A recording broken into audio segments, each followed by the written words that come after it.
Meus irmãos, nós vamos abrir novamente a Bíblia, lá em 1 Samuel, que é o texto que propomos a nossa reflexão. Eu gostaria que você acompanhasse com muita atenção e 1 Samuel, capítulo 1. Eu quero que no momento da leitura você identifique Eli, os filhos de Eli, apresentado nesse texto, a profissão, vamos dizer assim, dos filhos de Eli, a profissão de Eli, porque nós vamos começar neste domingo uma reflexão com o tema sobre fracassos na paternidade. Porque alguns pais fracassaram como pais. E eu quero que você identifique isso, porque a biografia que nós vamos começar a remontar nesta mensagem é de Eli e da sua família. Eu quero que você faça isso, porque a outra história que é apresentada nesse texto, de Ana, de Eucana e Penina, ela é bem conhecida, mas eu quero que seus olhos estejam atentos a todas as informações que sejam pertinentes a Eli e a sua família. Eu vou proceder à leitura, eu peço a você que acompanhe atentamente, por favor. Houve um homem de Ramataí-Zofim, da região montanhosa de Efraim, cujo nome era Eucana, filho de Jeroão, filho de Eliú, filho de Tou, filho de Zuf, efraimita. Tinha ele duas mulheres, uma se chamava Ana e a outra Penina. Penina tinha filhos, Ana, porém, não os tinha. Este homem subia da sua cidade de ano em ano a adorar e a sacrificar o Senhor dos Exércitos em Siló. Estavam ali os dois filhos de Eli, Hofni e Finéias, como sacerdotes do Senhor. No dia em que Eucana oferecia o seu sacrifício, dava ele porções deste a Penina, sua mulher, e a todos os seus filhos e filhas. A Ana, porém, dava porção dupla, porque ele a amava, ainda mesmo que o Senhor a houvesse deixado estéril. A sua rival a provocava excessivamente para irritar, porquanto o Senhor lhe havia cerrado a madre. E assim o fazia ele de ano em ano. E todas as vezes que Ana subia à casa do Senhor, a outra a irritava, pelo que chorava e não comia. Então Eucana, seu marido, lhe disse: Ana, por que choras? E por que não comes? E por que estás de coração triste? Não te sou melhor do que 10 filhos? Após terem comido e bebido em Siló, estando Eli, o sacerdote, assentado numa cadeira junto ao pilar do templo do Senhor, levantou-se Ana e com amargura de alma orou ao Senhor e chorou abundantemente. E fez um voto dizendo: Senhor dos exércitos, se benignamente atentares para a aflição da tua serva, e de mim te lembrares, e da tua serva te não esqueceres, lhe deres um filho varão, ao Senhor darei por todos os dias da sua vida, e sobre a sua cabeça não passará navalha. Demorando-se ela no orar perante o Senhor, passou Eli a observar-lhe o movimento dos lábios. Porquanto Ana só no coração falava, os seus lábios se moviam, porém não se lhe ouvia voz nenhuma. Por isso Eli a teve por embriagada. Ele disse: Até quando estarás tu embriagada? Aparta de ti esse vinho. Porém Ana respondeu: Não, Senhor meu, eu sou mulher atribulada de espírito.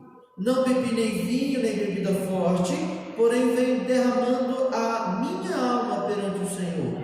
Não tenhas, pois, a tua serva por filha de Belial, porque pelo excesso da minha ansiedade e da minha aflição é que tenho falado até agora.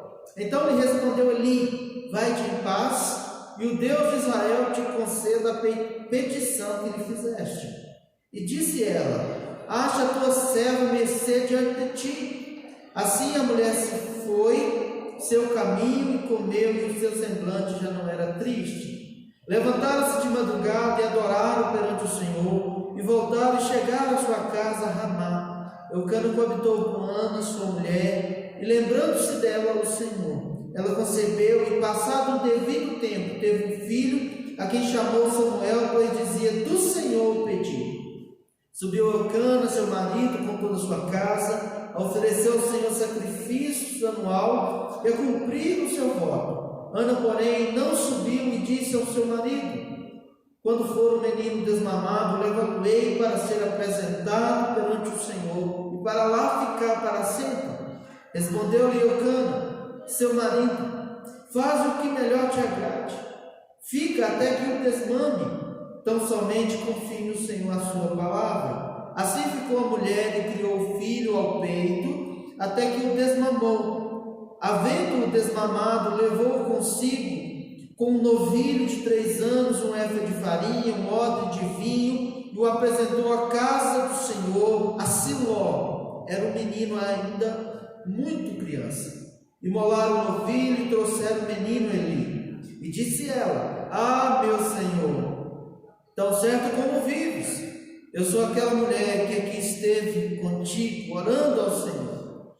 Por este menino orava eu, e o Senhor me concedeu a petição que eu lhe fizera, pelo que também o trago como devolvido ao Senhor por todos os dias que vivi, pois do Senhor o pedi, e eles adoraram ali o Senhor. Feche os seus olhos. Pai querido, nós rogamos que o Senhor continue falando conosco ao longo deste culto, fortalecendo a nossa fé, que saiamos daqui edificados, admoestados pela Tua Palavra, encorajados, Deus. Mas acima de tudo, que saiamos daqui entendendo que o único caminho para que não tenhamos uma vida fracassada, uma família fracassada, é se nós buscarmos ao Senhor com temor e tremor, é se nós colocarmos a nossa vida nas mãos do Deus Todo-Poderoso e renunciarmos todo e qualquer caminho de rebelião do nosso coração. Nos ajude, ó Deus, a entendermos como Cristo Jesus, a sua morte e ressurreição, nos livra do maior de todos os fracassos, que é a morte eterna. Por Tua graça e misericórdia, abra os nossos olhos, quebrante os nossos corações e nos fortaleça, Deus. Fortaleça as nossas famílias na fé, na confiança e na esperança em Cristo Jesus, nosso Senhor. Amém. Certamente a palavra atual que todos sabem muito bem é a palavra crise. Crise é uma palavra que você, ouvindo o rádio, ela é mencionada, assistindo os telejornais, ela é mencionada. Crise econômica, o desemprego por causa da crise do coronavírus. As pessoas estão em crise interna e emocional, angustiadas, atribuladas. As pessoas estão se identificando muito bem com a própria Ana, atribulada e aflita, agitada, cheia de problemas que atingem por completo o seu coração. As pessoas se identificaram muito bem com a crise. Por exemplo, recentemente no YouTube, eu estava fazendo uma pesquisa do número de propostas de tratamento para os problemas da alma, longe de Deus e longe das Escrituras Sagradas. Até os psicólogos estão fazendo live em meio à crise, e o telefone não para de tocar. Veja, mas quando olhamos para as Escrituras, nós temos Ana, que no momento de crise, de agitação, de angústia, de aflição, ela buscou a solução em Deus. Ela dobrou os seus joelhos e viu que o único que poderia colocá-la de pé, mantê-la de pé e dar graça para vencer a crise que ela enfrentava na sua vida, particularmente com o seu problema de esterilidade, era o Senhor. Ela não correu com o telefone de psicologia, ela não encheu os consultórios de psicologia, mas ela buscou a Deus, porque a oração é falar com o Deus Todo-Poderoso, é experimentar o poder de Deus. E o testemunho desse texto nos mostra que no meio da crise familiar de Ana, Deus agiu poderosamente. E essa mesma perspectiva que me faz subir ao púlpito e dizer que Deus é suficiente, que Cristo é suficiente, que a palavra de Deus é suficiente. O mesmo Deus que operou prodigiosamente no passado é o mesmo que me faz subir até aqui e pregar e dizer que Ele é suficiente para manter as nossas famílias em qualquer contexto de crise.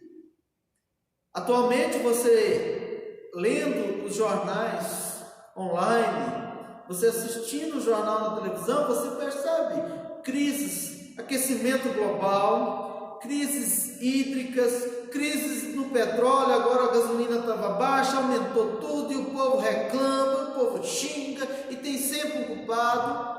Você vê a crise nas relações internacionais, Estados Unidos e China, o negócio já está quase explodindo, e alguns culpando a China como que responsável pelo coronavírus, os outros defendendo de cá, esquerda e direita, e o povo vai para a rua, e o povo quebra. Você vê a OMS, que é tida como autoridade no assunto, no início da pandemia, a OMS diz: se você não está infectado, não use máscara. Essa é a ciência falando, né? A voz da divindade científica. Não use máscara, você não está contaminado, só quem está contaminado use máscara. Aí agora eles voltaram atrás, todo mundo usa máscara. Agora a solução é todo mundo usando máscara. A OMS, ela diz que é muito válido o protesto das multidões que se aglomeram no tempo de coronavírus nas ruas para protestar contra o racismo. Lembrando que o aspecto destacado aqui não é o racismo, mas o aglomeramento, a multidão que se ajunta nas ruas. Pode, é muito válido, mas ajuntar-se em cultos religiosos estão semeando mais coronavírus. Veja, irmãos, há uma crise de valores, há uma inversão de valores, há uma crise moral na nossa sociedade, é muito perceptível. O reverendo Jonatas Abdias, ele é professor de aconselhamento bíblico, ele terminou recentemente o seu doutorado em aconselhamento bíblico. Eu até partilhei no grupo da igreja algumas palestras dele. Ouça as palestras, profundamente bíblica, alicerçada nas escrituras. E em um dos vídeos que ele fez uma devocional para o Seminário Presbiteriano José Manuel da Conceição, conhecido como JMC, ele estava falando sobre a pornografia, que está alicerçado a essa crise moral atualmente. Ele disse que estava vendo uma reportagem sobre um homem que entrou na justiça para casar com seu notebook, porque de tal nível que ele estava viciado em pornografia. Veja, irmãos, a crise é uma palavra muito relevante para os nossos dias. A crise moral, a crise social, crise familiar. Há um desespero quando as pessoas se afastam de Deus. Não há conforto e não há esperança se nós não corremos para Deus, como Ana, que enfrenta conflito familiar, conflito eterno, mas Deus é o suficiente. Ela está firme, ela vai todo ano com o seu marido a Siló, no templo, onde o sacerdote ali se encontra, e ela busca Deus, ela serve a Deus com a sua família, ela corre para os pés do Senhor, ela não corre em outra direção, ela não coloca a esperança do seu coração, dos seus problemas em outras coisas, a não ser em Deus. Atualmente as pessoas estão concebendo a realidade, a existência de pessoas que são cristãs, mas que elas ignoram o estar na casa de Deus, o servir a Deus, o adorar a Deus, o ajuntar-se com o povo de Deus em uma só voz para glorificar o nome do Senhor, como se essas coisas fossem inúteis. Nós ainda percebemos a crise na segurança pública. Você já percebeu? Nós vivemos amedrontado. Nesse tempo de coronavírus, a igreja presbiteriana aqui de Santa Maria Sul, ela foi visitada por alguns irmãos desviados, brincadeira, mas ela foi assaltada. Não tinha segurança. E um dos aspectos destacados, eu até falei sobre isso, coronavírus era 24 horas. E tinha crente viciado em coronavírus. desgraça, de miséria e de contendas políticas, ele era um crente super espiritual. Se os crentes tivessem feito isso, havia menos desespero, menos angústia no coração, porque parecia que, e até hoje parece que, muitos desses religiosos atuais acham que Deus perdeu o controle. Irmãos, é só uma taça da ira de Deus que derramou. E o Apocalipse diz que tem 7. Estão assustados, como crianças, desesperadas, porque acham que a crise chegou no trono divino. Não chegou, irmãos. Deus continua o mesmo, soberano, todo-poderoso, o Rei da Glória. Você precisa ler o Salmo 29 em casa, para você ver que o salmista diz que esse Deus, quando fala, até o deserto gera vida. Quando ele fala a pedra, ele esmiuça. Veja, irmãos, é esse Deus, lá no céu não tem crise. Esse Deus que é Senhor, que é soberano, e que ele não conhece essa palavra crise no seu governo, no seu reinado. O que abala a minha e a sua estrutura não mexe com a estrutura do Todo-Poderoso, porque é Ele quem governa e controla todas as coisas. Nós assistimos com muita tristeza e vemos, e essa palavra encaixa muito bem, crise política, crise no parlamento. O pessoal, até em tempos de pandemia, eles estão arrumando um jeito de roubar dinheiro público, de vender mercadorias com preços assustadores. A corrupção está tão impregnada no coração desses seres humanos que se afastaram de Deus, que eles estão fracassando em qualquer coisa que eles façam.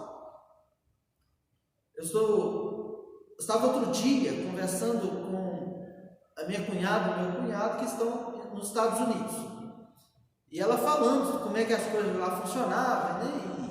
E dizendo que nesse tempo de crise havia muitas coisas acessíveis, objetivando cuidar das pessoas, das famílias. E eu disse, aqui um termômetro que era 40 foi para 500. É assim que cuida. É assim que a base ética e moral da nossa sociedade é construída. Mas, irmãos, o que nós esquecemos é que, por exemplo, os Estados Unidos, a fundação dos Estados Unidos é puritana, é a nossa herança bíblica reformada, que zelava por um cuidado ético e moral. Mas o Brasil, irmãos, foi invadido por quem? Portugueses católicos, que trouxeram os escravos aprisionados.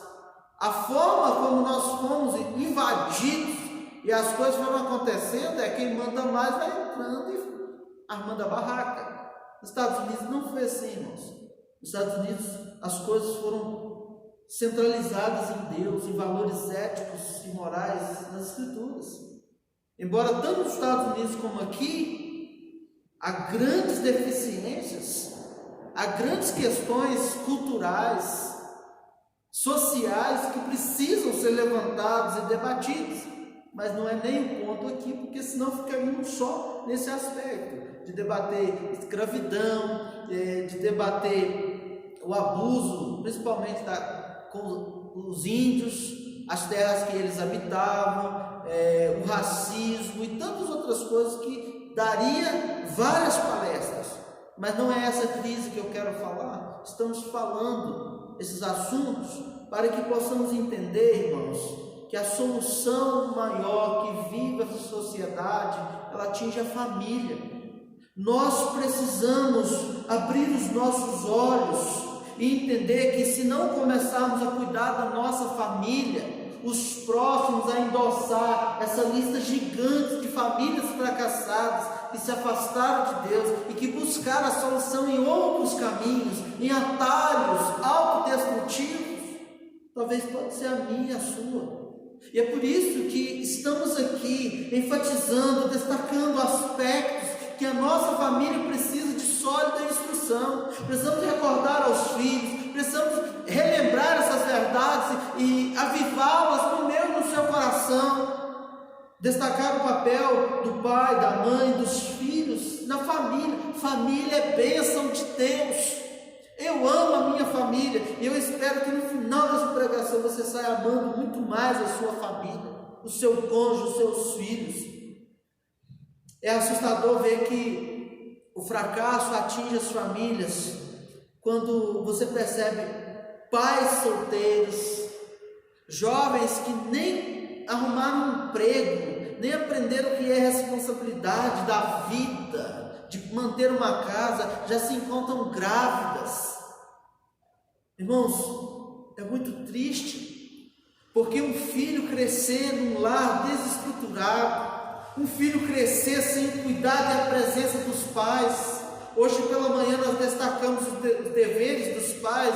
Se você não teve a oportunidade, o Luiz postou esse link lá no canal, no grupo da igreja. Perceba lá a importância do pai, a importância dos pais presentes, cuidando, direcionando de uma maneira bíblica a vida dos seus filhos.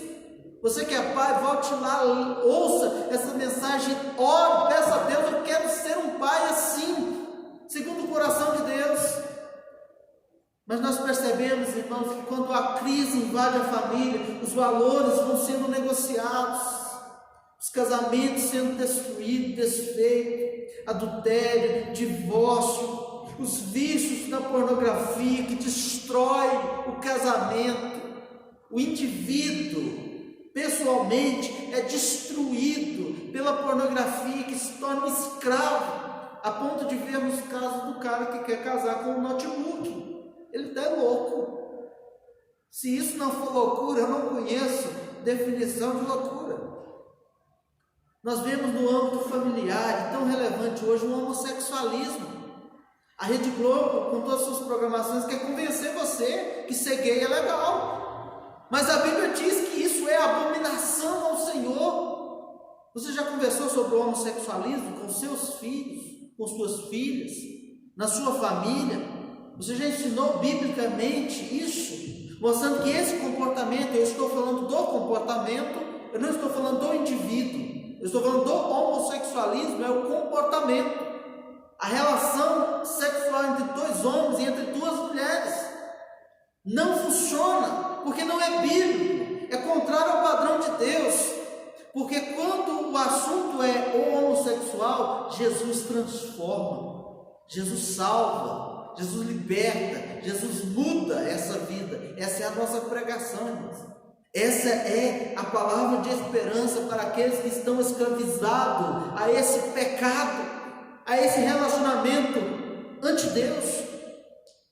Mas hoje, irmãos, eu quero ainda chamar a sua atenção para que no âmbito dessa família, todo esse contexto familiar de Eucana com suas mulheres, você tem uma outra família que você diz assim: enquanto o Eucana, que está fora do âmbito eclesiástico, vamos dizer assim, ele não é um sacerdote, ele não é um pastor, não é um líder, então Eucana, ele talvez assim, desviou ali moralmente, porque tem duas mulheres, ele é um polígamo.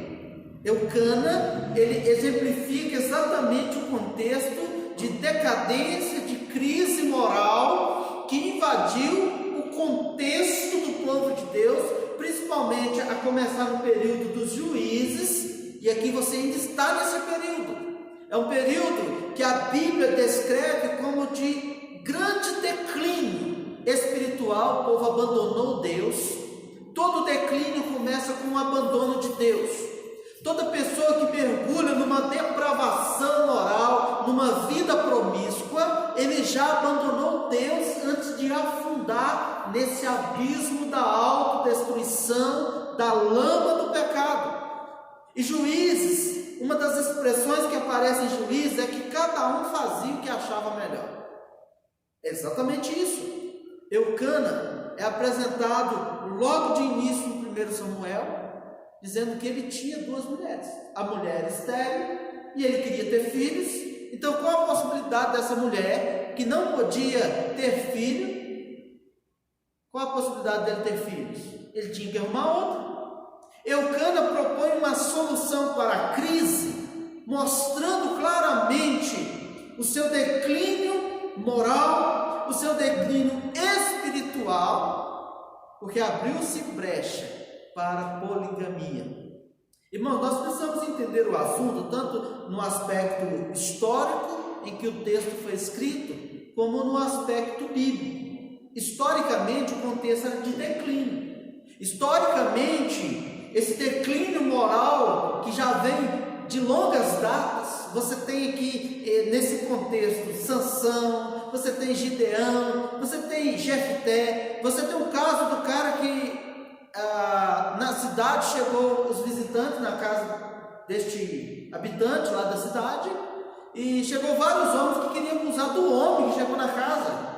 O homossexualismo tinha se tornado um costume normal, e o que havia hospedado falou assim: não, eu tenho a minha serva, eu tenho a minha filha, vocês podem levar a minha serva, a minha filha, você pode levar a minha concubina, mas não abuse das pessoas que eu acolhi na minha casa. E eles então pegam a concubina, eles abusam dela, e depois a reação daquele senhor que era dono dessa mulher, praticamente era senhor dela, ele vai matar ela, picar os pedaços e enviar cada um para as tribos de Israel. É um ato de desespero em meio à crise, para mostrar que o declínio moral e espiritual estão conectados. Quanto mais nos afastamos de Deus, mais destruímos a nós mesmos, mais construímos a nossa casa sobre a areia, e quando vier um vento vai destruir tudo. É por isso que, se não for Cristo Jesus, a rocha na qual a minha e a sua casa está construída, na hora das dificuldades, da pressão da mídia, da pressão da escola, na hora da modinha que a cultura impõe, a minha e a sua casa familiar vai ser destruída, não vai aguentar. Um tempo de grande promiscuidade sexual, hoje é modinha, irmãos. Todos os lugares você fala de sexo, e pode, e faz. A Fátima Bernardo desde de manhã já está falando, já está inculcando na turma que isso é legal e que isso deve ser feito, e que tem que experimentar na pandemia, fora da pandemia. Meus irmãos, mas onde estão os alicerces bíblicos para que eu e você falemos desse assunto da sexualidade na perspectiva de Deus? Mas se eu e você não refazermos o muro em redor da nossa casa, nós iremos abrir brechas como Eucana. Olha a dor de cabeça que o texto descreve. As mulheres ficavam com rixa uma com a outra. Tem menino, você não tem. Estou imaginando que era assim, né? Olha, eu imagino as piadinhas ali de corretor, né? Vocês entenderam mais ou menos como era o assunto lá, né? Entre Ana e Penina. Por que, irmãos? Porque houve uma brecha moral, e a Bíblia diz que o homem deve ser casado com a sua mulher, uma só mulher. Além de ser mulher que o homem tem que casar, é com uma só, e o voto é ainda até que a morte separe. Não abrimos, irmãos, brecha nessa cerca moral, não tiramos um tijolinho sequer, continua sendo o mesmo alicerce bíblico.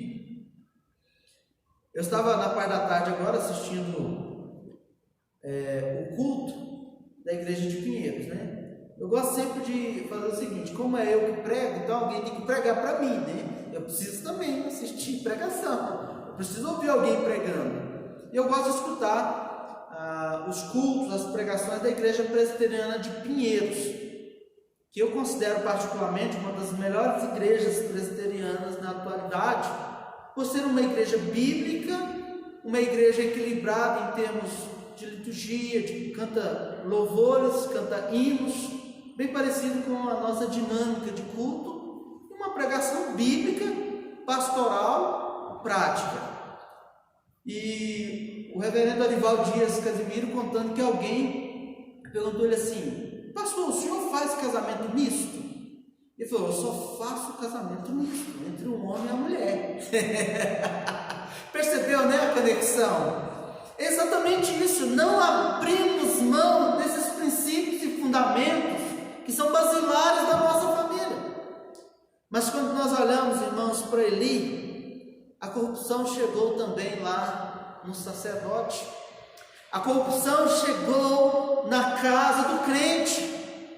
A corrupção chegou na casa do pastor da igreja. E não se engane, meus irmãos, não importa qual é a atuação, qual é o papel que você desenvolve no reino de Deus. Se você é presbítero, diácono, se é pastor, se canta na equipe de canto, se é os irmãos que contribuem em outras áreas, são intercessores, não importa qual é a área de atuação sua, a crise bate na sua casa. Bateu na casa de Ana, alcançou o coração dela, a tribulação chegou lá, e isso identifica eu e você com essas famílias. O problema chega, só do fato de você estar junto em família tem problema. É só ficar sentado mais de uma hora que um implica com o outro. Lá na casa dos meus pais a gente era assim, passou de uma hora junto, a gente ainda estava implicando com o outro. Mas, irmãos, não deixa de ser bênção o relacionamento familiar, mesmo tendo os espinhos. Mesmo quando eu ainda não era crente, os meus pais não eram crentes, eu lembro de tantas coisas maravilhosas que vivemos como família.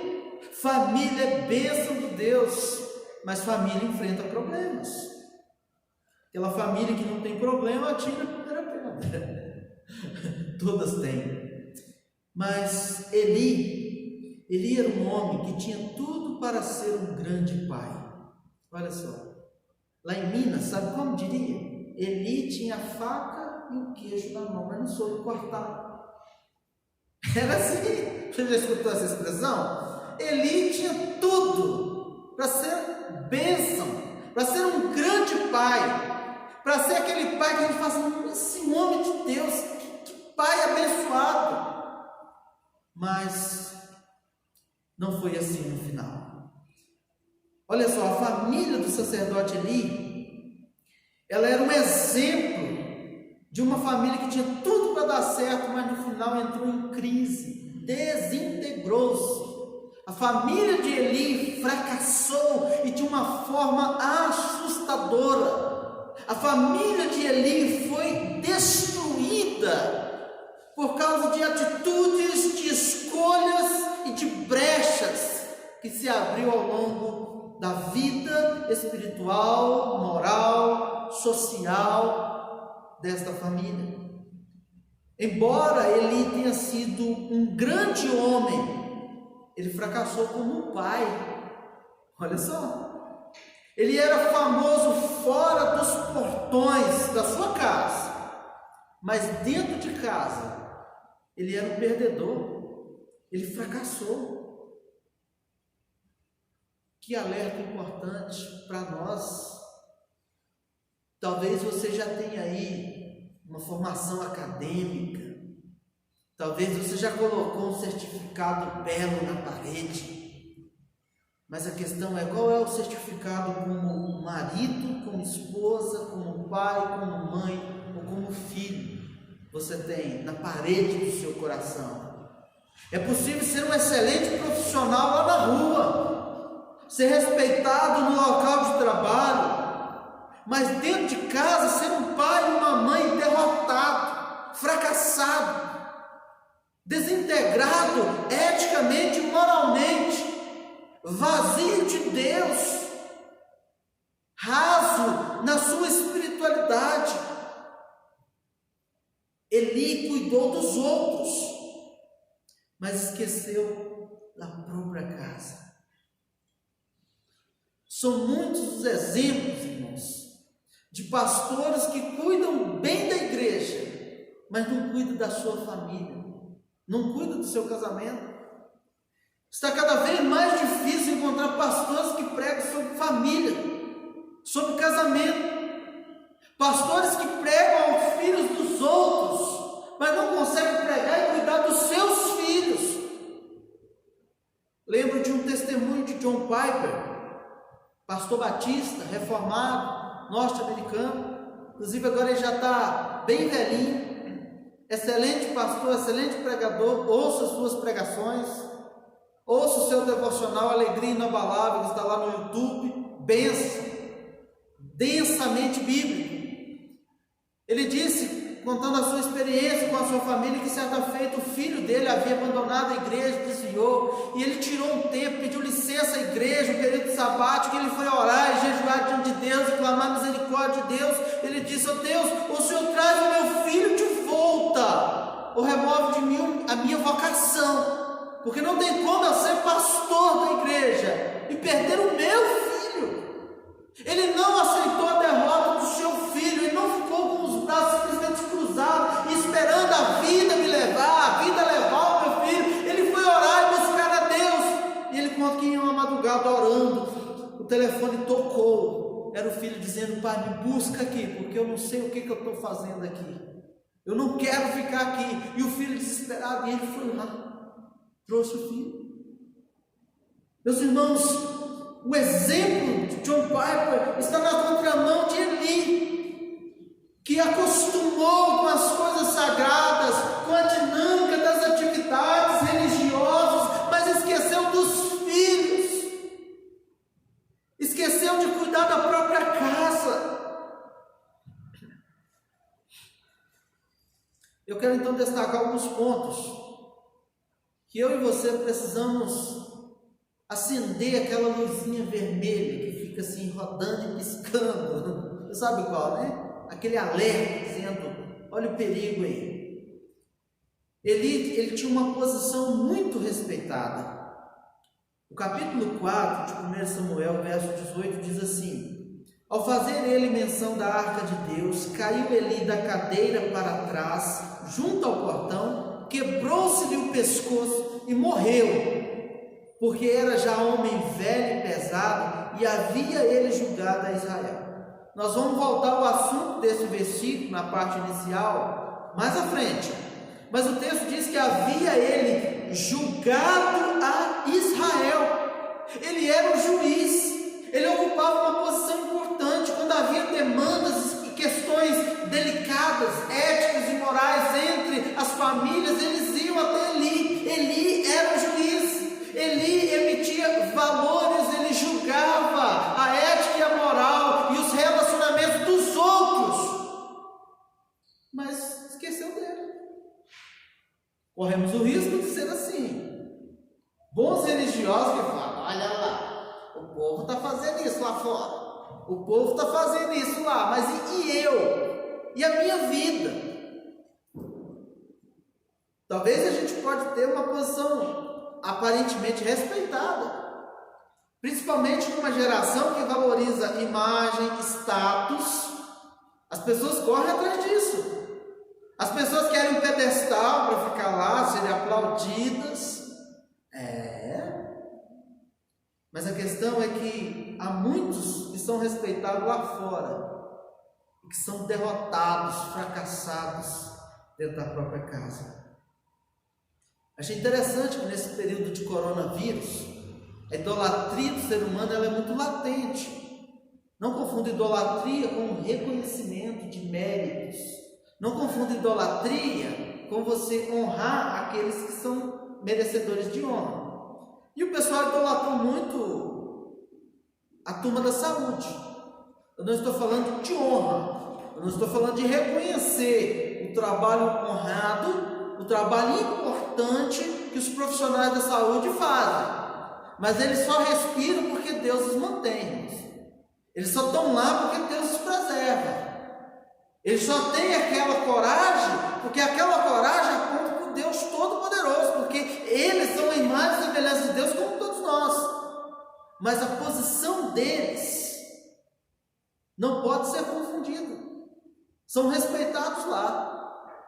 Mas eu fiquei curioso para saber como são aqueles profissionais de saúde com suas esposas, com seus maridos, como são aquelas enfermeiras, aqueles enfermeiros relacionando com seus filhos, cuidando do seu lar, se eles estariam dispostos a morrer por causa dos filhos também.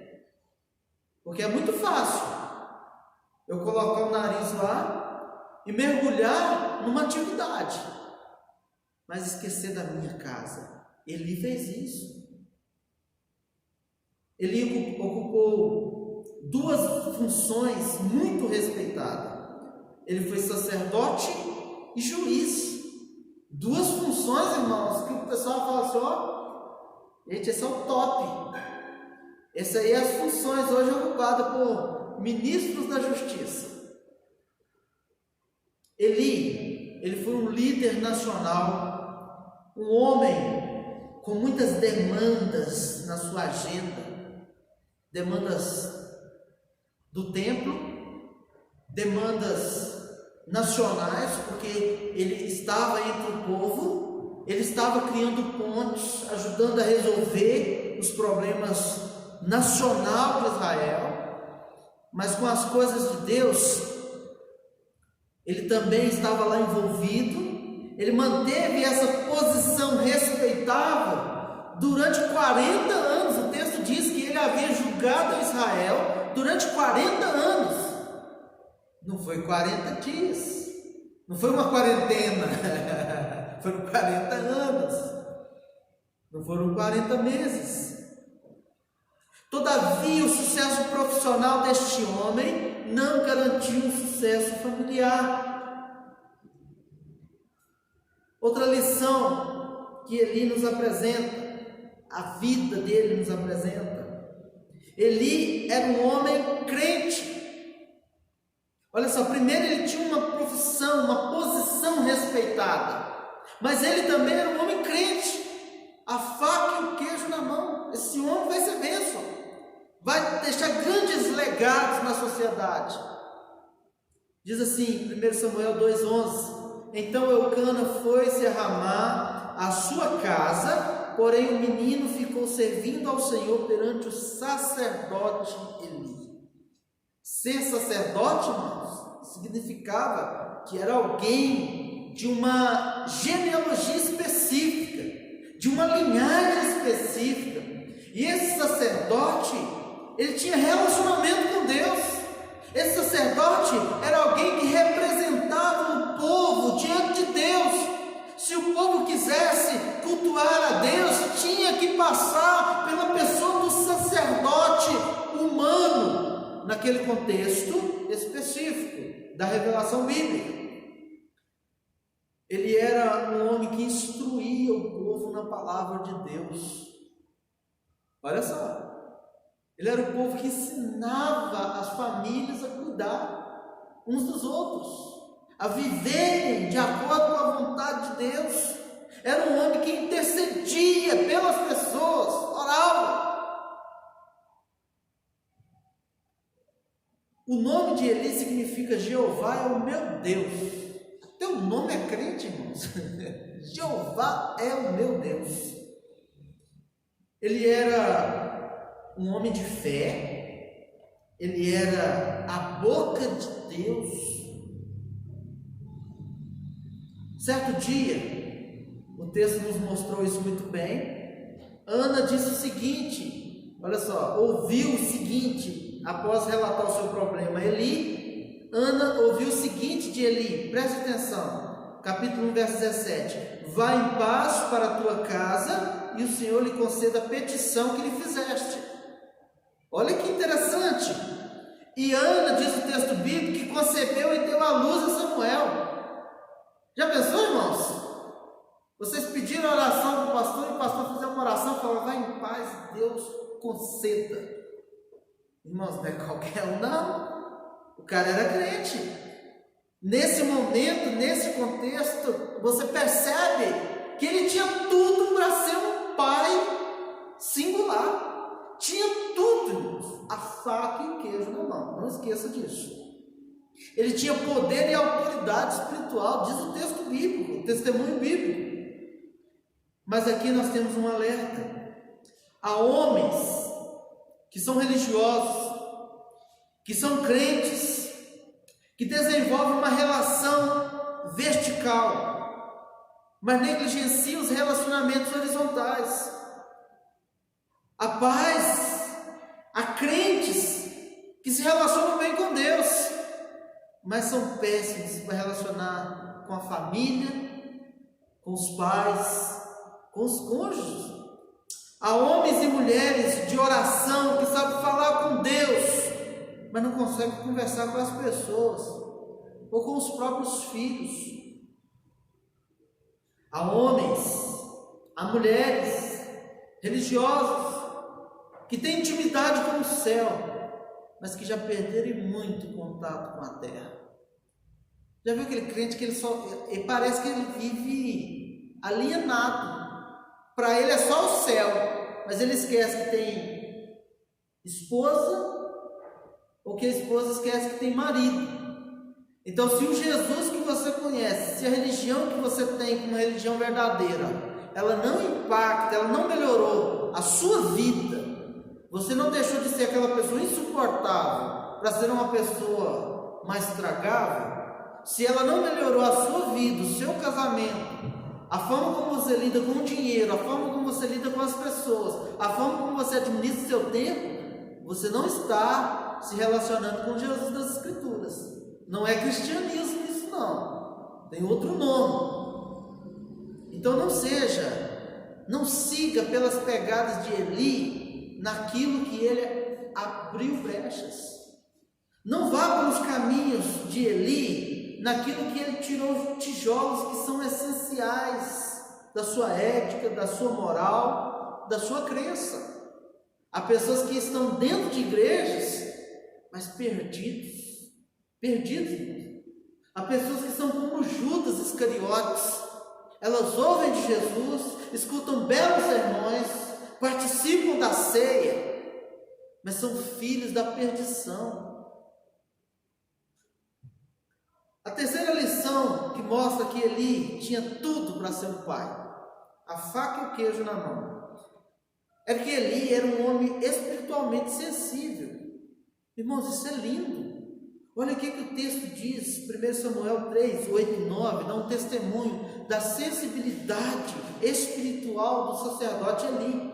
O texto diz assim: o Senhor, pois, tornou a chamar a Samuel ainda era criança, a terceira vez, e ele se levantou e foi a Eli e disse: eis-me aqui, pois tu me chamaste. Olha a resposta sensível, com discernimento de Eli. Então entendeu Eli que era o Senhor quem chamava o jovem. Verso 9: por isso Eli disse a Samuel: vai deitar-te, se alguém te chamar, dirás: fala, Senhor, porque o teu servo ouve. E foi Samuel para o seu lugar e se deitou. Veja, irmãos, quando Deus chamou o menino Samuel, Eli discerniu, Ele entendeu, ele sentiu, não um mero emocionalismo, mas ele entendeu que era o Senhor chamando Samuel. Ele era alguém que discerniu a presença de Deus naquela noite, mesmo estando distante de Samuel. Samuel teve que se levantar e ir até ali. E mesmo não tendo presenciado, mesmo não tendo ouvido a voz como o menino Samuel, mas ele discerniu que era o Senhor. É tão triste, irmãos, que depois a história bíblica vai dizer que, por exemplo, Jeremias, Abacuque, Naum, todos os testemunhos bíblicos que vai mostrar que o povo de Israel havia apostatado tanto do Senhor. Isso gerou uma insensibilidade no coração do povo, uma cauterização da mente, da consciência do povo de Deus, que eles inverteram os valores morais, espirituais. Eles começaram a adorar Baal, dizendo: é Baal que nos faz prosperar, é Baal que nos mantém, é Baal que nos dá boa plantação. E eles começaram a dar dízimos e ofertas no templo de Baal, mantendo templos pagãos, porque eles não tinham mais discernimento espiritual. Em vários momentos os profetas dizem assim que esse povo estava tão perdido, tão cego e insensível, tão distante de Deus, que eles não conseguiam diferenciar a mão direita da esquerda. Jeremias diz que este povo chamava o que era profano de bom e o que era santo de ruim, de tal maneira que era a insensibilidade tomando conta da vida deste povo, por se afastar, por apostatar da fé, do conhecimento de Deus, por abrir brechas em lugares que não se pode abrir brechas. Eli era um homem sensível às coisas espirituais.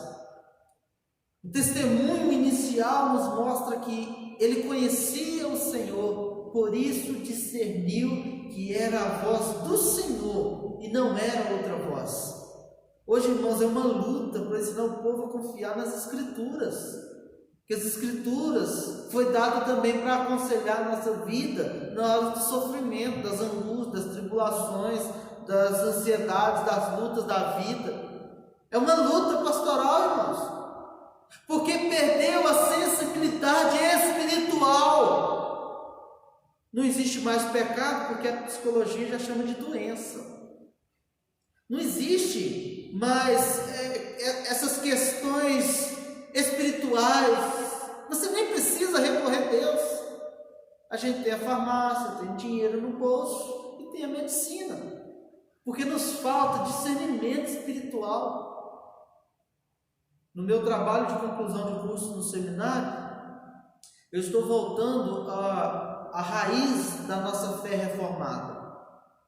Eu vou resgatar para o meu trabalho o pastoreio, por exemplo, de John Knox, de Calvino, de Richard Bach, do período que não existia psicologia.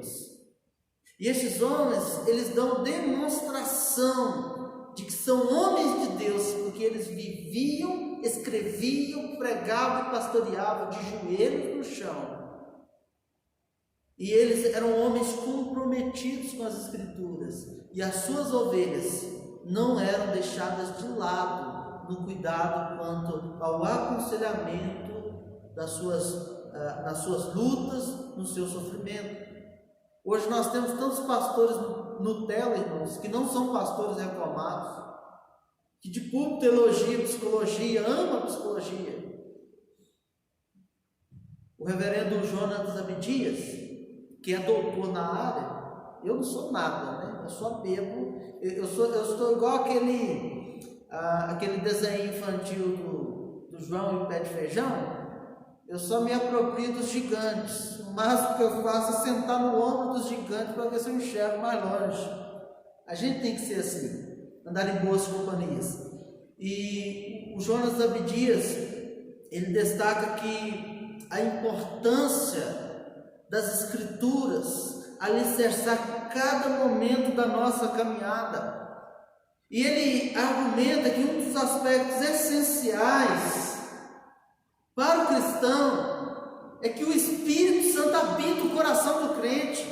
Ele possui discernimento, ele possui uma sensibilidade tal como essa do Elias, quando o Espírito Santo ele enche o seu coração.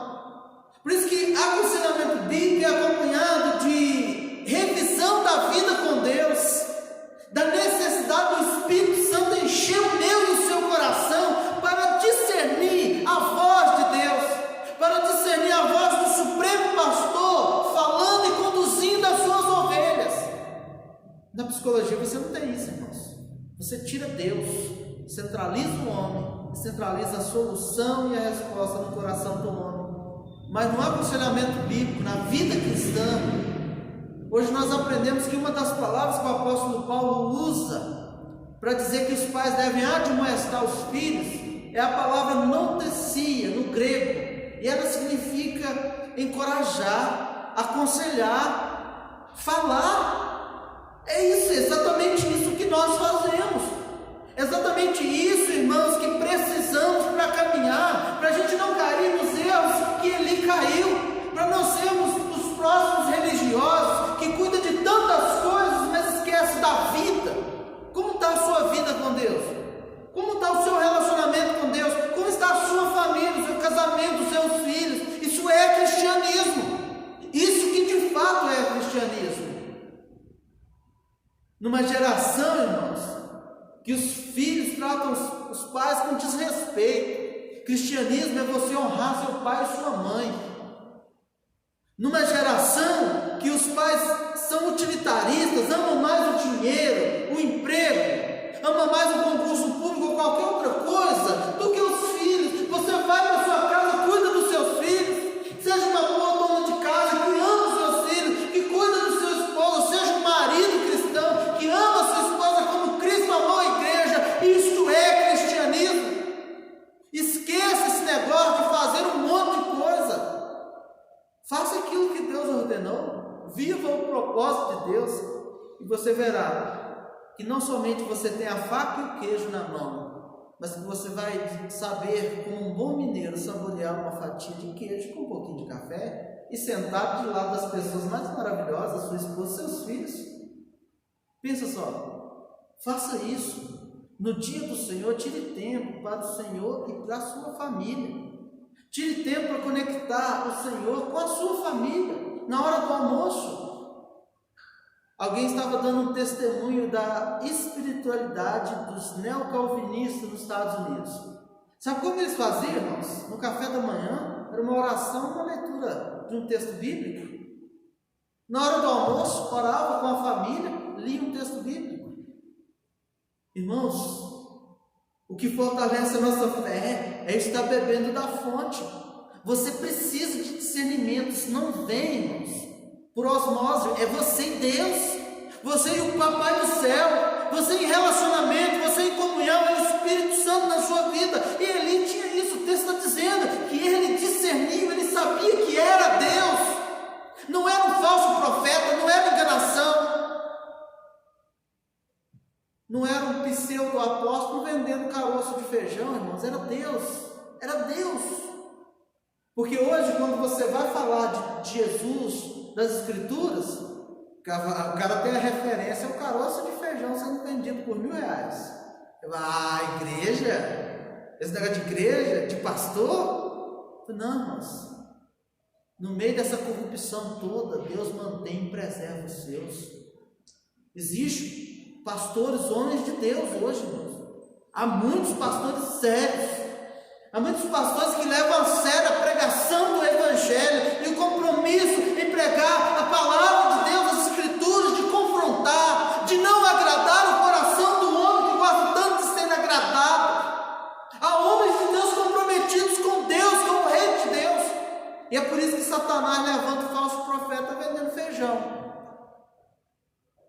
Porque isso gera vergonha e desonra para o Evangelho de Cristo. Mas como diz o apóstolo Paulo, nós continuamos. Eu e você, servos e filhos de Deus, não me envergonhe do Evangelho, porque é o poder de Deus para a salvação de todo aquele que crê. Mas você precisa de discernimento. Se você não for um crente que tenha discernimento, que o Espírito Santo habite o seu coração, você vai se perder. Você vai perder o queijo e vai jogar a faca fora, porque ela não vai ter mais utilidade. Irmãos, eu quero encerrar por isso. Na verdade, o sermão era dividido em duas partes. Acho que vou ter que dividir mais uma.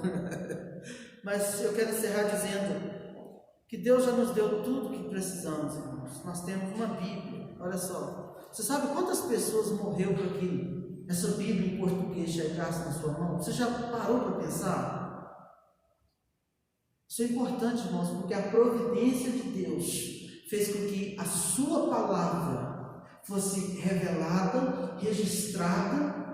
Pessoas morreram, irmãos. Homens, mulheres que foram separados da sua família por causa desta palavra de Deus, para que você recebesse essa palavra viva, eficaz, poderosa, para que você recebesse consolação, graça, para que você conhecesse a obra de Cristo, a sua salvação, por intermédio desta palavra, que é viva, eficaz, que é poderosa, que transforma, que muda, que restaura. Você já parou para pensar que privilégio você ter uma igreja onde você pode assentar, mesmo havendo restrições, mesmo havendo distanciamento, mas louve a Deus por essa igreja. Olha, não está tudo limpinho?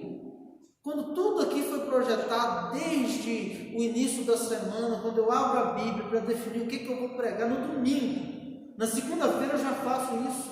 Eu já estou orando para que essa mensagem seja bênção na sua vida, na sua família. A igreja, tudo é organizado e projetado para que seja bênção, para que possamos acolher com cuidado, de forma higienizada. Jogamos álcool nos microfones, zelamos de tudo para acolher, para que você se sinta nesse lugar como se você estivesse desfrutando, já deleitando de uma pequena porção daquilo que será incomparavelmente no novo céu e na nova terra. Tudo aqui é projetado para que os seus olhos contemplem as promessas de Deus. E se você saia daqui se apegando a Deus, amando mais a Deus, amando mais a Bíblia, amando mais a igreja de Cristo, a noiva de Cristo, porque em Cristo morreu. Tudo aqui é para que você glorifique o nome do Senhor, para que você ame mais a Cristo e veja que Jesus Cristo, Ele não somente deu a vida por você, mas Ele cuida de você, porque você e a sua família são ovelhas do aprisco do Supremo Pastor, que é Jesus Cristo. Tudo aqui para relembrar que ainda que você ande pelo vale da sombra da morte, você não precisa temer mal nenhum, porque o Senhor é o seu pastor e Ele guia a sua vida. Ele te conduz, Ele te preserva, Ele te sustenta. Tudo aqui nas Escrituras, no culto, gira em torno de dizer a você que nada te separa do amor de Deus que está em Cristo Jesus, e que você precisa se relacionar de uma forma mais profunda com esse Deus das Escrituras. Tudo aqui é para recordar que Deus amou eu e você, homens e mulheres fracos e falhos, pecadores. Aqui é um lugar de pecadores que reconhecem que precisam de salvação, e Deus diz que enviou Jesus Cristo para salvar eu e você, pecador. A igreja não é um lugar de perfeição, assim como na nossa família também não é um lugar de perfeição. Nós temos tudo, irmãos, para ser uma igreja forte e consolidada, porque temos a Bíblia, porque temos compromisso e temos fundamentos com uma fé solidamente bíblica que celebra mais de 500 anos de reavivamento, de retorno às Escrituras. Mais de 500 anos que os pré-reformadores já estão trazendo a igreja de volta para as Escrituras. Do brado reformado, só na Escritura, somente as Escrituras. Mas não tire tijolinhos da sua fé. Não seja como Eli, que abre exceção ética e moral na sua vida e na sua família. Temos a faca e o queijo nas mãos como Eli. Mas cuidado, porque a faca pode cortar o nosso dedo, como nós veremos que posteriormente a casa de Eli caiu, a faca cortou o seu dedo, os seus filhos morreram, e a crise gerou morte, vergonha e mau testemunho. Que Deus nos preserve, que Deus tenha misericórdia de nós e nos ajude a sermos crentes fiéis e fortalecidos nessa fé, servindo ao Senhor, tomando a cruz de Cristo e caminhando. Não importa por onde você vai passar, o Senhor está contigo. O Senhor é o nosso refúgio e fortaleza, nosso socorro bem presente na hora da angústia. Que Deus nos abençoe, em nome de Jesus.